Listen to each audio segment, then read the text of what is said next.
If anyone doesn't want to be on the screen, please feel free to turn your cameras off, but otherwise it's lovely to see people's faces. No problem. And just checking that everyone can see the PowerPoint. Yeah. Yes, indeed. Yeah. It's I great. think from our point of view as well, it's helpful if we can see faces so that, you know, we can kind of interact with you. It's a bit of a, it's not nice presenting to a blank screen. No. Bye. Can I just ask, are these screens, the PowerPoint thing, is that going to be sent out to us? Yes, yeah, we'll send this out as a PDF afterwards. No, don't make, no, we'd much prefer you to be engaged and kind of thinking about questions as opposed to thinking about what you're trying to write down. So no, absolutely. And all of this information should be available as well. Thank you. Okay. Did you want to do your instructions first? Yeah. So hi there, everyone. As the slide suggests, my name's Emma Hercombe. I'm the senior practitioner and team leader for the Blue Badge team. So my process, my function within the team is very much clinical, and obviously I do deal with the day-to-day kind of tasks regarding management with the team. And my background is occupational therapy. So as a healthcare professional, I've worked in many different settings and settled at Blue Badges many years ago. And About 13 years now, Emma, isn't it? I think. Is it that many? Is it really that That's all right. many? You don't want it. Mine's more, isn't it? So. Yeah. So that's me in a nutshell, and I'm going to pass you over to Hannah. I'm Hannah Buckley. I am the business support officer for the Blue Badge service. So that doesn't tell you anything really, but I tend to get involved in the policy, process, procedures, and we also work nationally with other local authorities as well, and chair the local authority peer group for England. Emma and I dovetail quite nicely because our skills are very different but very complementary. So you've got the pleasure of both of us today, hopefully. So I'm gonna make a quick start. I'm a non-professional, so I'm not an OT. I don't come from a healthcare professional background, so I am a layperson, for want of a better word. I've been involved in the service since 2008, so even longer than Emma. So that makes me about 16 years, which is 16, 17 years, something like that, which is a bit scary. So we'll hopefully be able to answer any questions you've got today. It's an open session, so please feel free to stick your hand up and ask any questions that you've got. We're happy to answer as much as we can. If it is going to be covered, we will just ask you to hold your question though until a little bit later if the question is going to be covered. We've tried to cover as much as we can in how you can support applicants, support people to make the Blue Badge process, to go through the Blue Badge process. So first off, what is a Blue Badge? Apologies if I'm teaching anyone to suck eggs, but it's often referred to as a disabled badge, which isn't technically correct. So you can have a disability and not be eligible for a Blue Badge, and vice versa. You don't necessarily need to class yourself as disabled to potentially be eligible for a Blue Badge.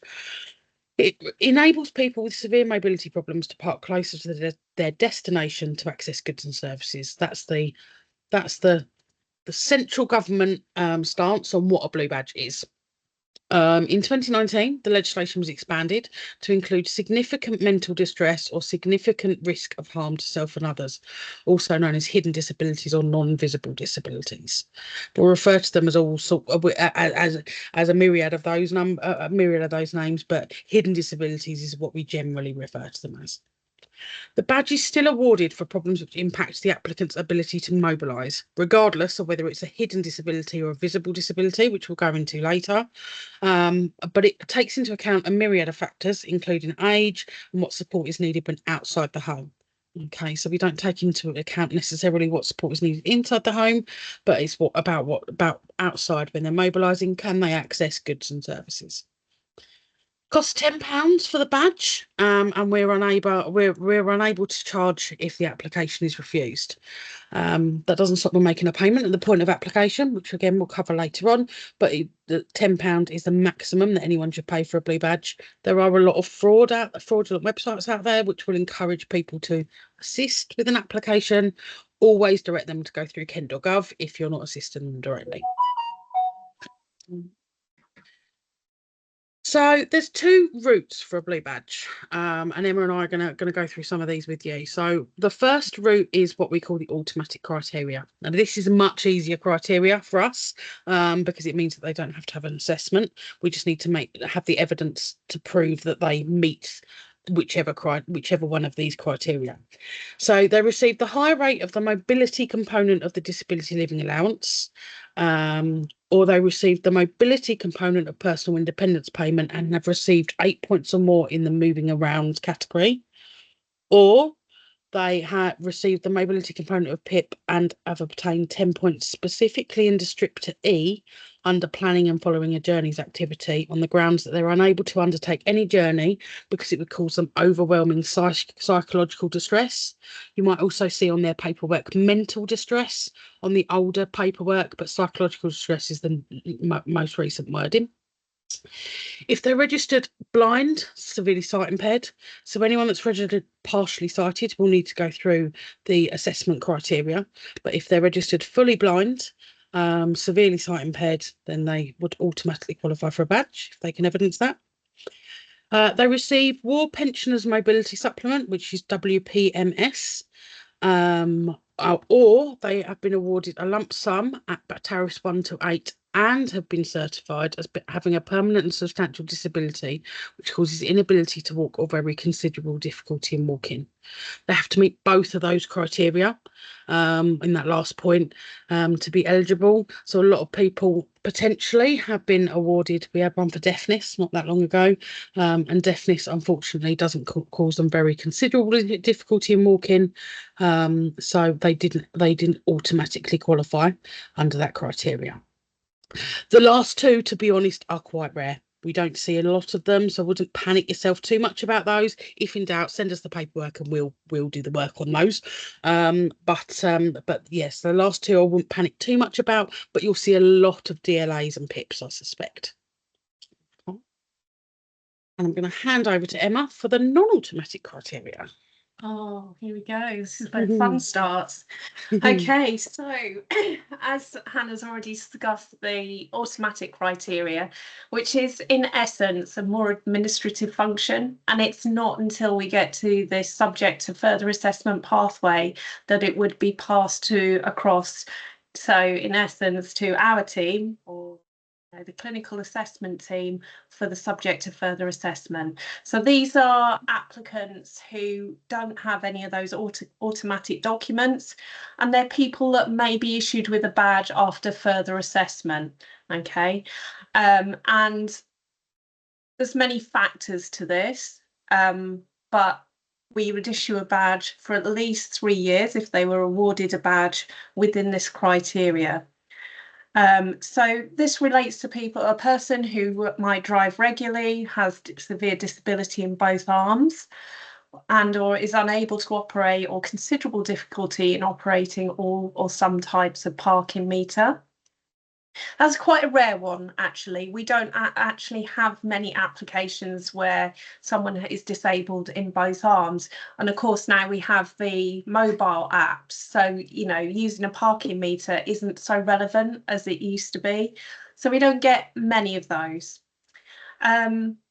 A person who's been certified by an expert assessor as having an enduring and substantial disability which causes them during the course of the journey to be unable to walk, experience very considerable difficulty whilst walking, which may include very considerable psychological distress. So this is the expert assessor role is carried out by our assessors or my assessors, so clinical assessors, and we are a team of occupational therapists, physiotherapists and nurses. So we will look at those medical conditions on a case-by-case basis, okay? And it doesn't mean that because you have a diagnosis that you will be issued a badge. And we have a lot of people coming back going, yeah, but I've got this condition.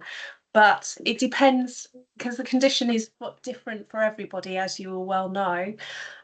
So it depends on a case-by-case basis how impacted that person's ability to mobilise is. Okay, and within the assessment process, we have multiple stages, as the slide alludes to, but the administrative based assessments are normally for the automatic criteria, which we've already discussed, and then some subject to further assessment pathway applicants.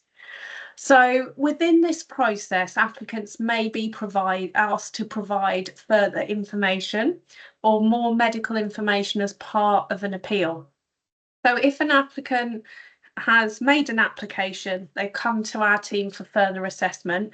This is greatly helped if an application can be completed in entirety. What we quite often get is applications with loads of blank sections, and then very little or no supporting information.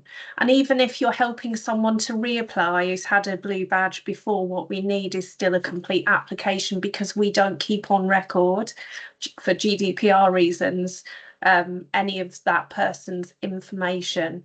So we would need that again also to protect against any fraudulent applications, because you'd be surprised. People do, even though family members or the person they're supporting to apply is deceased, people still apply. So yeah, so the further medical evidence, if we don't feel that there's enough supporting evidence to underpin the diagnosis of what, or there's inconsistencies of what is being reported on the application, we will ask for further information. Okay, we may also complete, other than our desk-based assessment, we may complete a telephone assessment. If we're still unsure, we might ask that person into clinic. And then if they appeal that, they're invited to provide further medical evidence as part of that appeal to further evidence their medical conditions. And that again will be considered by the clinical team. So, as I've said, we're all healthcare professionals within that that deal with the subject to further assessment pathway, underpinned by our wonderful admin team, who also take on some assessment responsibilities for the more basic applications. Okay. So, what we come to now is how we divide well, we don't really divide. Sometimes we look at these in unison, but what we call visible conditions and non-visible conditions. And I'll go into this a little bit more, where these might overlap. But conditions which directly impact an applicant's ability to mobilise and are often seen as traditional badge reasons, that we saw initially prior to 2019 were things like applicants would be amputees. They may have COPD, which is a chronic respiratory illness. They might be full-time wheelchair users. They may have things like osteoarthritis or osteoporosis and have medical conditions that may affect balance and their gait, so their walking ability fundamentally. And you know, what relates into balance and gait issues may just be something as simple as age-related frailty. It may not be necessarily a diagnosed medical condition. Okay. So non-visible disability. So this came into effect in 2019 and has been responsible for a massive influx of applications for us. And this is where I'm saying, where, you know, some people think because I have a diagnosis, I therefore deserve a blue badge. And this isn't always the case, because it really depends on the severity of the condition and how it impacts. So conditions that could indirectly impact an applicant's physical ability to mobilise are often seen as hidden disability issue reasons. And these can include things like severe autism, PTSD, and also things that may not be immediately obvious: heart conditions, dementia, Alzheimer's. Now I listed the autism and PTSD first because they are your classic non-visible disabilities. And the dementia, Alzheimer's and heart conditions have a physiological response. There's a physiological reason for those in the body. So we would also consider those under the visible disabilities because there is a physiological reason for those conditions. And I think the important thing to say here is sometimes people apply under one of those routes, either non-visible or visible disability, but also include the physical disabilities. You don't just have to put non-visible or the physical disabilities. We consider it all together, you know, so it doesn't matter if, you know, you apply under, you know, oh, well, I've got dementia, say, but I've also got osteoarthritis and things like that. There will be opportunity to pop that in the application as well, so we can consider it as a whole. So for all conditions diagnosis, visible, non-visible is assessed on a case-by-case basis, and the presence or absence of any condition is not in itself a qualification as a badge. So what we would ask you if you're supporting a person is, you know, sometimes, you know, like when people go for PIP, things like that, they say, oh, well, you know, they're quite often referred for blue badges. And what we often say is, please don't lead with any expectation that the person is going to get a badge, because obviously then that leads to very unhappy applicants who then are rather disappointed in the process when they don't get a badge. But obviously there is that ability to appeal the decision if they don't feel that we have considered everything that they have difficulties with. So we have also the children under 3 criteria. So in addition, children under the age of 3 may be eligible for a badge. This is a very narrow criteria. Okay, and I don't know, you may have seen in the news of late, there have been some challenges regarding this. But the criteria is extremely strict with this, because children under the age of 3 have the ability to be managed, and they're quite often less mobile at that stage and can be compensated for by their parents. So if they are eligible, they will fall into one or both of the following descriptions: a child who, on account of a condition, must always be accompanied by bulky medical equipment, which cannot be carried around with the child without great difficulty. This doesn't include wheelchairs or walking aids. Okay, this includes things like peg feeds and spiker cars, so things that are fundamental to that person's well-being, that they cannot be without. It might also be a pacemaker machine if a child is awaiting, you know, an organ replacement, you know, so like the LVAD machines, that kind of thing.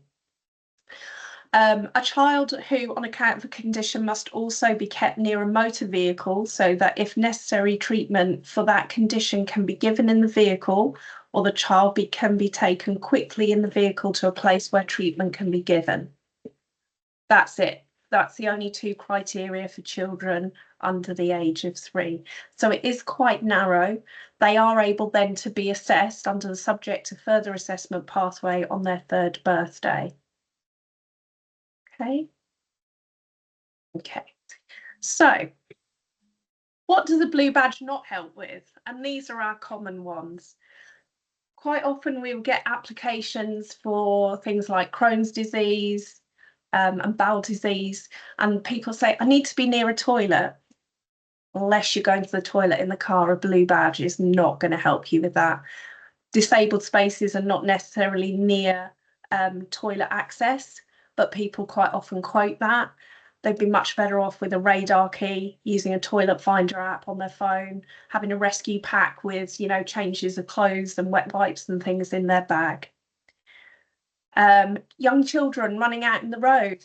I don't know about you, if any of you are parents, but my young children run out in the roads. That's not an abnormal thing, and that's, in my opinion, and many others, parenting your child. You wouldn't expect a 3-year-old, even a 9-10-year-old, to have road safety necessarily.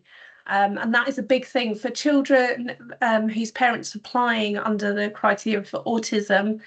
They say, well, they have no danger awareness, there's no road safety, but you wouldn't expect a child to have that level of insight, and therefore the parent and carer negates the need for a badge. Okay.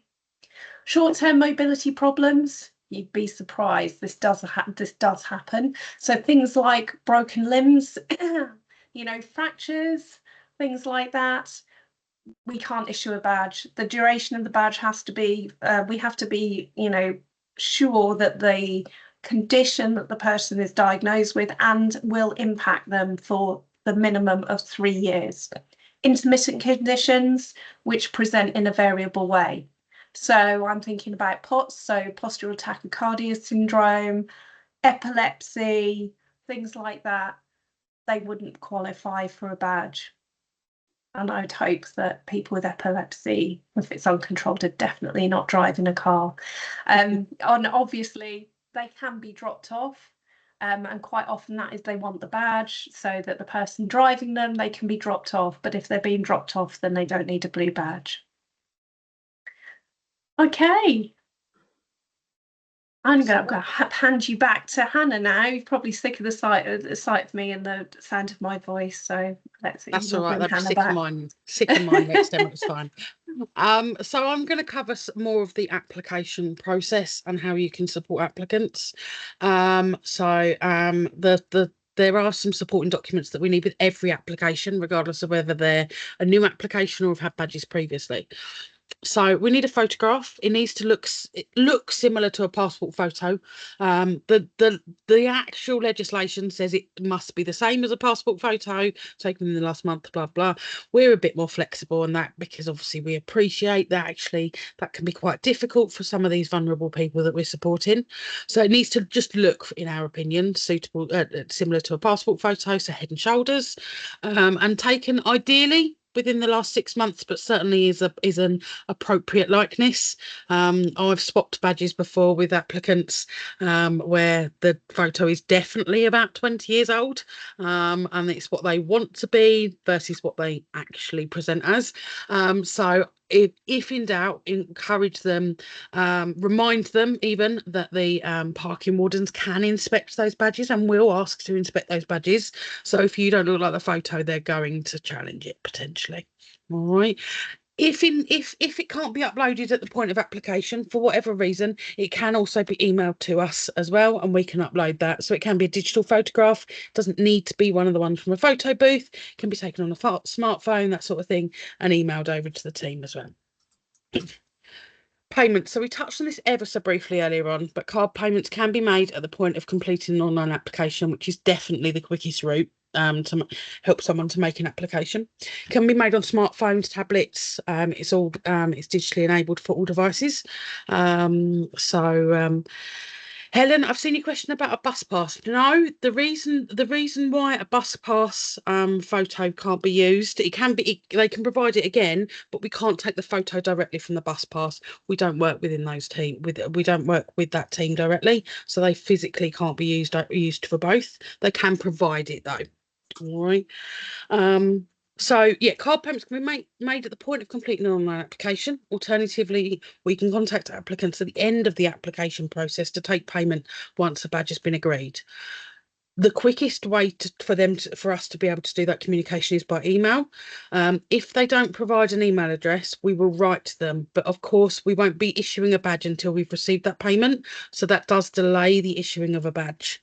Okay, and they need to call in to our call centre and make a card payment over the telephone, which isn't ideal. It is best to try and make an application payment up front. Unsuccessful applications will be refunded at the point of refusal if payments made at application. So it's a lot easier for them, and to be honest, a lot easier for us, albeit at a slight cost to us, for them to make a payment right at the beginning of the process, if you can support them to do so. All right. Lovely. Proof of address. So this needs to show their name, address, and be dated within the last 12 months. So it can be any one of the following: council tax bill, bank or building society statement, gas or electricity. I've realised that they should have been bullet pointed out. Apologies, I didn't realise that I missed some bullet points. I'll read as one. Bank or building society statement, gas, electricity, water, telephone bill, so anything like that, anything that's gone through some form of external check, basically.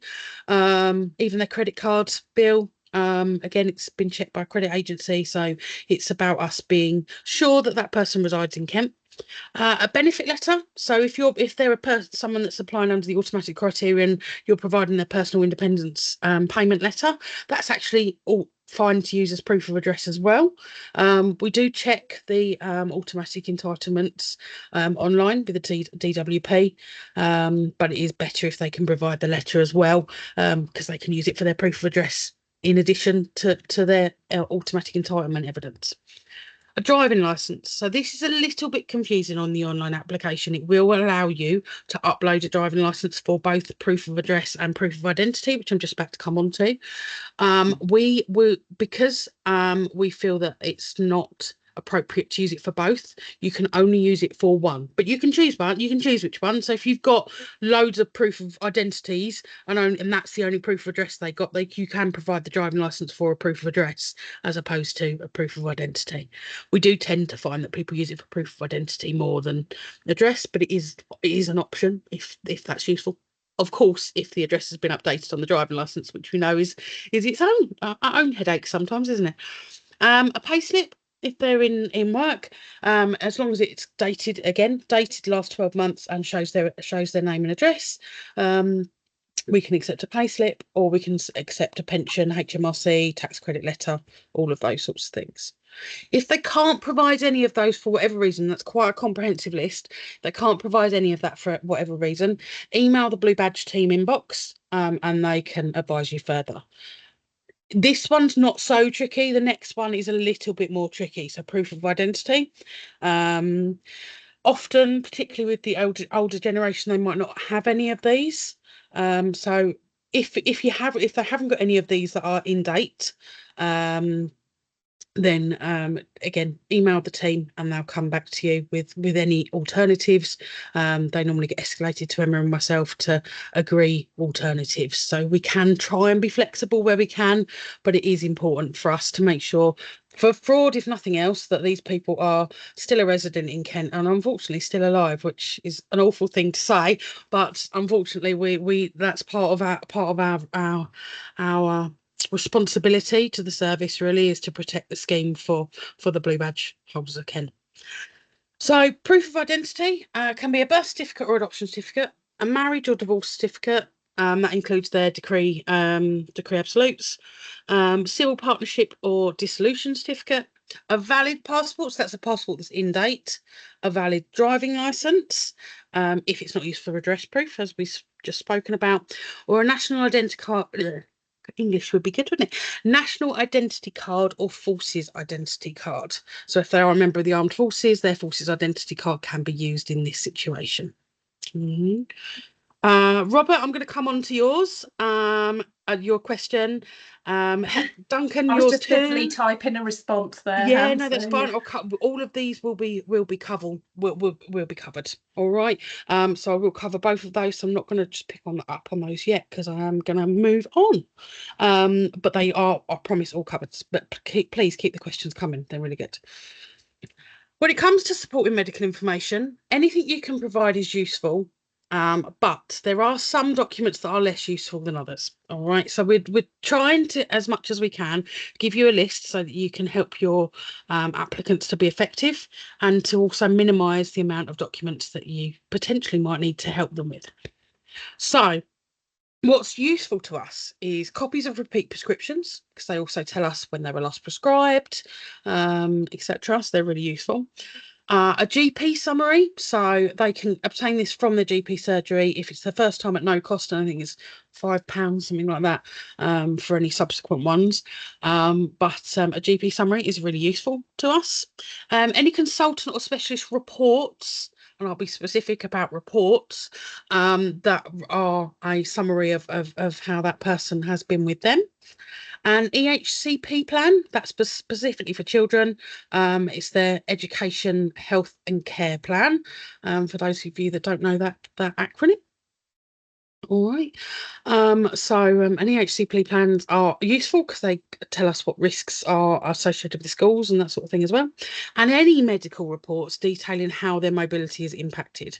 So again, I use the word reports because as you see in the next one, they're not useful. Appointment letters are not useful to us. Okay, all that tells us is that that person had an appointment with whoever that appointment was with, whether it be the diabetic nurse, whether it be cardiology, it could be any number of things, but all that tells us is that person's had an appointment. It doesn't give us any useful information to be able to assess their application. Okay, so please encourage people not to include those because it just makes it elongates the process because it makes the application longer to assess. Photographs of medication. If they haven't got a prescription, then photographs of medication can be helpful. But to be honest, the copy of the repeat, literally a photo of their repeat prescription is much more useful to us than anything else. And letters from the GP simply stating that the applicant is eligible for a blue badge. Okay, GPs are not experts in the blue badge criteria. As we spoke about right at the beginning, you can be disabled and not be eligible for a badge and vice versa. So letters from GPs just supporting their application don't help us at all, unfortunately. However, a letter from the GP which outlines how their mobility is affected would be helpful. Okay, so there is kind of a bit of a line there, but generally a letter that says we believe this person's eligible for a blue badge, it's no good to us, honestly. All right. So application numbers and processing times. This is just to give you some idea of scale for Kent. So Kent is one of the largest authorities in the UK. We are the largest blue badge issuing authority in certainly England, and we're the second largest in the UK. We're only usurped by Northern Ireland because they do all their badges together, and their numbers are very close to ours. So in the financial year 23 to 24, for Kent alone, we received 41,159 applications, which is an unbelievable number. It was our highest number. It is a record year for us. It has been our highest number that we've received to date. And we issued 32,751 badges. So applications can be refused for a number of reasons. That doesn't necessarily mean that all of those people were just ineligible. Obviously, unfortunately, people pass away through the process, as well as don't provide the information that we require. So their application gets closed. So these numbers will never fully match, but that's generally we sit at around 10% refusals. Formal refusals. The advertised maximum application processing time right now, if you go on the Kent County Council website, is 4 weeks for an automatically qualifying applicant and 4 months for an application to require an assessment. Now, we are working to reduce these numbers. We aren't alone. I was having a conversation only this week with our colleagues in Essex, in Kirklees, in a number of different places around what their processing times are. 4 months is too long, but they're in the same position. They're under the same pressures. They've got the same things going on. We have already taken on extra staff. We've got a lady who's literally only 2 weeks in with us, so we are taking on staff to try and bring that number down and try and bring those numbers down. So I'd always advise anybody to double check the Kent County Council website, because that will be updated as those change, hopefully come down quite significantly. They will always be updated on the website. So this is right now. Okay, so we're just being honest with you as to where we are, really. Okay. Do applicants get an email to confirm the application has been received? Yes, they do. They get one from Department for Transport and then one when it comes to us as well with their new reference number. So they actually get two. They get one. So the online application is actually managed by the Department for Transport. So they get one when they've submitted through the Department for Transport, and then they get one from us with a reference number once we've started processing their application. All right. So again, ideally get them to use, most people have got a smartphone and therefore have an email just linked to that smartphone if nothing else. So where possible. That's again the best route for them. They can track their application online and do all those sorts of things as well. So as Emma touched upon, a badge is issued usually for 3 years, but there are a couple of exceptions. So if the applicant is in receipt of personal independence payment or DLA for a period of less than 3 years, we can only issue the badge for the length of the qualifying benefit. So if they get PIP for 2 years, we'll only give them a badge for 2 years, unfortunately. Okay, they can't come back to us 2 years down the line and say, well, can you just extend my badge because my PIP's been extended? Unfortunately, no, you need to make a new application. We have to work on what we've got at the point of application. If they want a full 3-year badge, they need to go down the assessment route specifically. And as Emma again touched upon, if the applicant is under the age of 3 years, we can only issue a badge until their 3rd birthday. So they would always have a badge for less than 3 years. It would only be valid to the 3rd birthday, and then they'd need to be reassessed under the over 3 criteria as opposed to the under 3 criteria. Maximum period of issue will be 3 years regardless. So 3 years is the maximum time we can give a badge. That's for a number of reasons, predominantly fraud, honestly. I watched a video the other day of a Welsh MP challenging that, but they were involved in making the legislation many moons ago. So it's an interesting one for me, but we are continuously reviewing all of the legislation with the Department for Transport, who produce all our legislation. We will continue to do so. So if that changes, we'll let you know. But right now, there's no plans to change that from 3 years. Badges are not automatically renewed. A new application must be submitted before a current badge expires, giving us enough time to process before the current badge expires. So that's using the timescales on the Kent County Council website. Make sure that applicants are applying in plenty of time. Even if they're an automatically qualifying applicant, I wouldn't advise them to make an application 4 weeks before. I'd give us as much time as they can, just in case there's any problems, any questions, that sort of thing. If there's a problem with the evidence, that will delay the application processing. We only start fully processing an application once a complete application's been received. So that's one with a photo, with a payment or an email for a payment to be made, a proof of address, a proof of identity, and any documents that might be needed. Okay.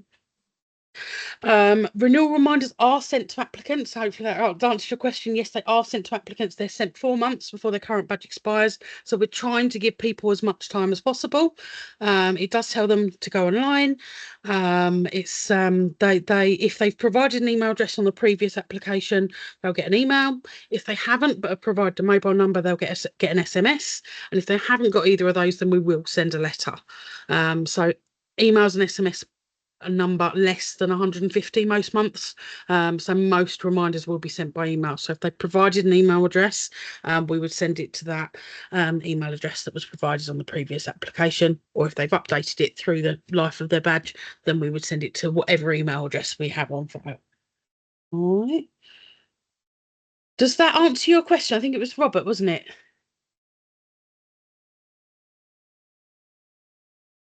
Does that answer your question, Robert? Thank you. Lovely. That's okay. No worries. So how can people apply? We've covered this ever so slightly. Online is the best, quickest, easiest route for most applicants. It actually cuts out all the what I would call unnecessary questions. So if the applicant is an automatic qualifying applicant, you won't ask them all the walking questions. Conversely, if they are an applicant that's applying under the hidden disabilities, then they don't need to answer the walking questions, and vice versa. Okay, so it's very responsive. It's designed for all devices and works with screen readers, those sorts of things as well, and is provided to us by the Department for Transport. But we can report any problems to them if you find any. So just you've got our myself and Emma's details. So please report to us because we're happy to get things moving. They can obtain a paper application. So not all local authorities allow paper applications. Kent have taken the decision that right now we don't want to remove that for our applicants. So we do appreciate that people sometimes need that paper application. That works for people. If they want to, they can call the number and get a copy in the post. Again, that just elongates the process a little bit. So just bear that in mind when you're talking to people. If you're dealing with applicants with a terminal illness, so in report of in receipt of an SR1 or a DS 1500 or becoming to that point, they might be able to get support in applying through their Macmillan Nurse or palliative care team. So we do offer a prioritised application process for people receiving end of life care. So direct them certainly back to those people who have a specific application form that's very specific to those needs. Okay. It's a tricky one. It's a hard conversation to have, we know. So I wouldn't ask people as a matter of course whether they're on that pathway. But if you see an SR1 form or a DS 1500, then absolutely, then direct them back to the team so that they can get specific support for the Blue Badge applications for those applicants. What if the person you're supporting is refused? So there is a refusal document which will circulate to you guys as well. It's called a request for a review, as opposed to a refusal. So we call it a request for a review, as opposed to an appeal. It's for us to review and add on any additional information. If they can't provide any more information, then it's unlikely that we'd be able to review them, unfortunately. So they need to submit a request for review in writing to the Blue Badge Service within 28 days from the date the refusal decision was made. If for any reason that needs to be elongated, if they can get in touch with us, or yourselves can get in touch with us, we'll do what we can and we'll be as flexible as we can. We are here to help. I know it doesn't necessarily sometimes feel like that for our applicants who are refused, but we are here to help where we can. So if there's a problem with the 28-day timescale, then all they need to do is get in touch. As part of the appeal, they must provide additional information from a medical professional to support the application. Again, that's not a GP letter saying this person is eligible, because the GPs can't make that decision. It's information relating specifically to how they mobilise. Appeals without further medical information will not be processed, or review requests must include a covering letter or an email. We say letter, obviously, that's old school, but emails are fine too, with name, address, telephone number of the applicant, a statement that makes it clear they would like us to review the application and the reason why, e.g. I would like you to review my application because. They must provide medical evidence in relation to the applicant's condition, needs to be from a medical professional dated within the last year and relevant directly to the conditions and how they impact the applicant when mobilising outside the home. This will be at their own cost and may not still be sufficient evidence to issue a badge. So it's just managing people's expectations really on that. So basically, if your supporting applicant is outside of KCC, the contact information below can be given to them directly. Okay, so there's the telephone number 03000 416262. The email address bluebadgeteam@kent.gov.uk is for all initial inquiries, all pre-application inquiries, etc. As soon as they get to the assessment and any appeal processes, the email address does change, which is imaadmin@kent.gov.uk. But that's just because it then hits the right team straight away. If they do send it to the Blue Badge team, that's not a problem. It will get forwarded to us, but might just be a bit delayed. So it's not too much of an issue, but you've got both just in case.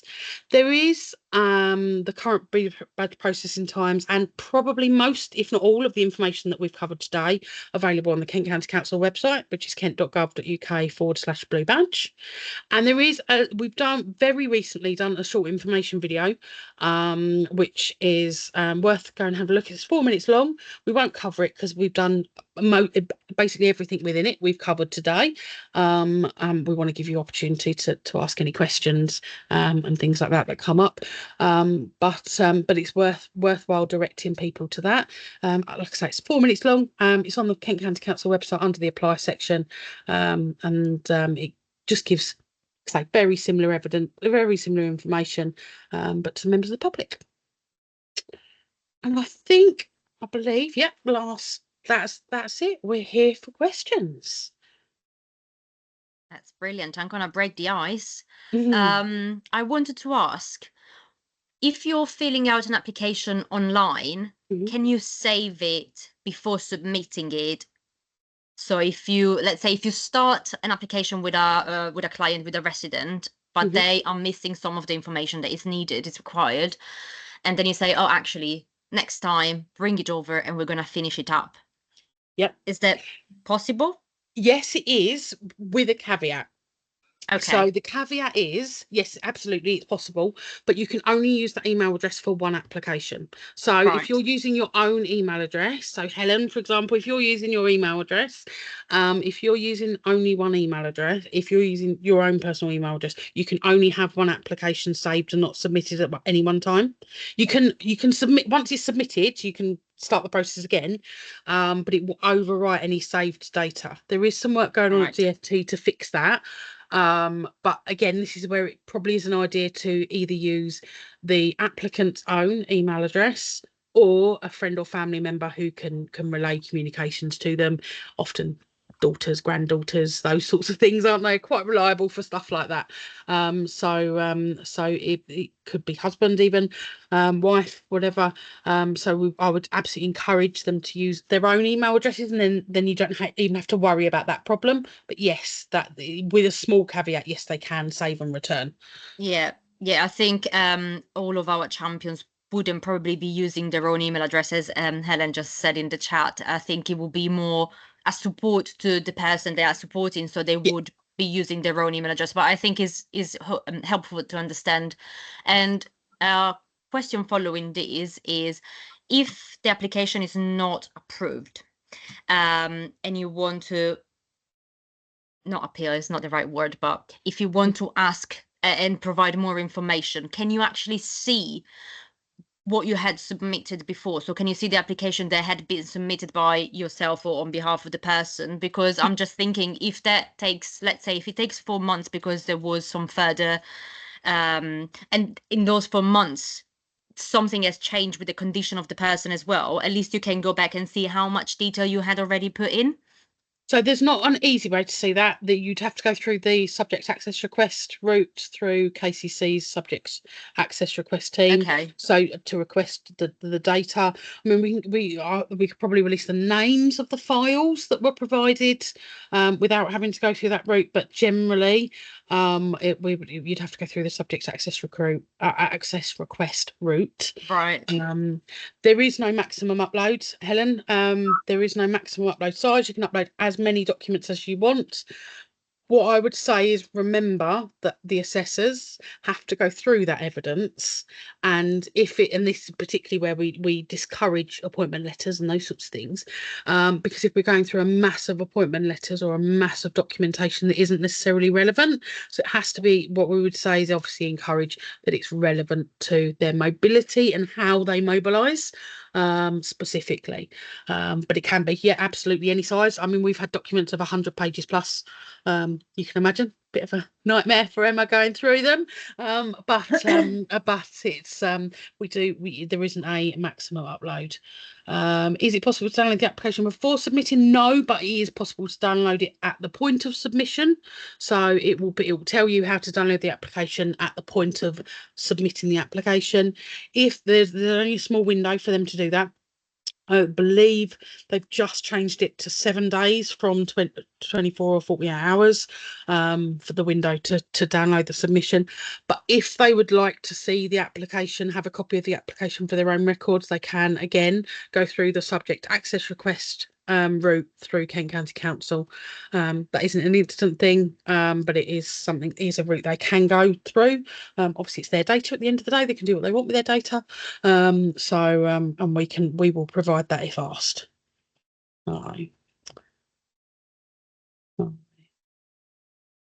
Brilliant. I think Helen just clarified that she was thinking about in terms of size, or as in megabytes or gigabytes, if there was no, again, no restriction. not that I'm aware of anyway. The photograph we might have to edit So we would ideally have a photograph under 3 meg, which sometimes is a bit tricky on a smartphone, but it's not critical. We can do that editing ourselves, so we do that as well. So sometimes we do that ourselves. So it's not the end of the world. So if you've only got a photo that's 8 meg, for example, upload it and we'll do our thing. That's what we're for. That's what we're here for. Is there a document that we could hand out to people that we're going to meet with to suggest that they have with them, you know, a driving license or whatever? I mean, there's something that the gateways provide. So people can go into the gateways to get support with an application as well. It's not offered in every single gateway across Kent, but I can certainly ask that they share that with you. And that's exactly the same thing. I would suspect it's what they need to bring along to an appointment. So I'm thinking, if people think they're going to do an application and we're going to help them digitally wise, which is why I think we're doing this, is to show them which buttons they need to press on their device. It would be good if we could get over the first hurdle, if they've got the right documentation when they come. Yeah, absolutely. I'm sure gateways won't mind sharing that document. If they do, then I'll transpose some of it into an alternative option. So, and then you can do what you want with it. Like I say, I think some of this will be a bit of suck it and see. Like I say, gateways already support, but you might well find that you've got some slightly different challenges for the people that you support. This is very much for me around showing people that it is possible to make an application online. I always refer to my good old nanny Eve. She's quite happy to Google, she's quite happy to use Facebook and those sorts of things, but as soon as something like this comes up, an application process where there's a document upload or any sort of payment, that's her stop point as such. And that would definitely be part of the issues that I know we will encounter. You know, that's why they need assistance, because they feel vulnerable doing that part of it.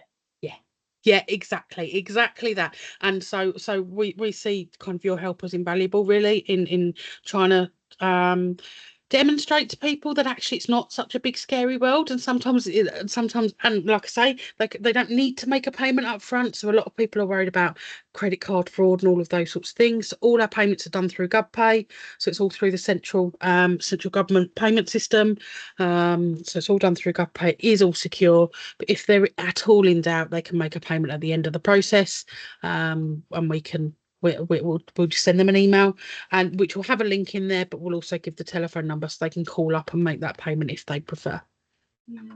When Doris came to see Janet and myself, she suggested that we might be able to do an application ourselves as a dummy one, which wouldn't be processed to see. How would we go about doing that? Yeah, so go to kent.gov, go and do it like a person. And then email me. Email me straight away. So I'm hannah.buckley, HANNAH.buckley, BUCKLEY at kent.gov.uk. Okay. Email me as soon as you submitted it. You can click submit. I wouldn't make a payment. Just click the I'll make a payment later option. Please don't make a payment because I've got to refund them. But certainly from a point of view of seeing the process, absolutely. Just drop me an email, and then what I can do is I can just take that application off the system. So it will come out of the queue as such. It is important that email is received pretty quick, because hopefully our administrators are picking those emails up like the following day. So as much as you can, if in doubt, we perhaps call it dummy or something as well, you know. Exactly. So it's pretty obvious that it's I also wanted to point out that we are trying to organize on the back of these meetings to actually organize to meet with people who are interested in putting these testing application in, so we can do it together, because of course we appreciate that we are given this opportunity of putting a testing application in, but we cannot really do it for each and everyone who is attending these training sessions. So me and Doris were thinking of organizing, so if any of you here today are interested, like yourself, Helen, in putting these into practice and do a testing application, I will make a list of people, and I we will schedule a meeting, perhaps in person, if it's possible, where we can actually go through it and you are going to have a chance to practice it. Yeah, I mean, I've done one for my father in Leicestershire. I mean, I've done the Leicestershire one, but whether that is the same, and it, you know, it is the same. Yeah, so Leicestershire are, I believe, a national application user. Applicants in Medway, for example, aren't. So Medway has its own application form. But yeah, I believe most people use the national application. So if in doubt, I mean, you can get to the end of the process and not submit, and it will just fall off the system after the end after the process. So it is you could do that as well. Whatever works really, but we are here to support where we can. Thank you. That's been really useful. It's good. Brilliant. Yeah, I think it really clarified a lot of things, and seeing the numbers as well of how many come in really makes you realize what a hard and amazing work you guys are doing. And yeah, even just all the eligibility criteria are really interesting, and hopefully is going to allow us to support people and set the expectation in a healthy way and avoid people being upset, as well as just direct people that really are eligible for it as well. So brilliant. Thank you very much. Well, you're very welcome. And if you've got any follow-on questions, if something comes to you in the middle of the night, we all know that, don't we? Then myself and Emma are always here to help where we can as well. So absolutely, very much. Lovely. Okay. Lovely. All right, thanks guys. I'll leave you to rest of your day. Thank you so much, both of you, and thank you everyone who attended. If you have any questions, I'm always here as well, so feel free to just email me. Thank you. Okay, Thanks, thank guys. you. Bye-bye. Thank you. Thank you. Bye-bye.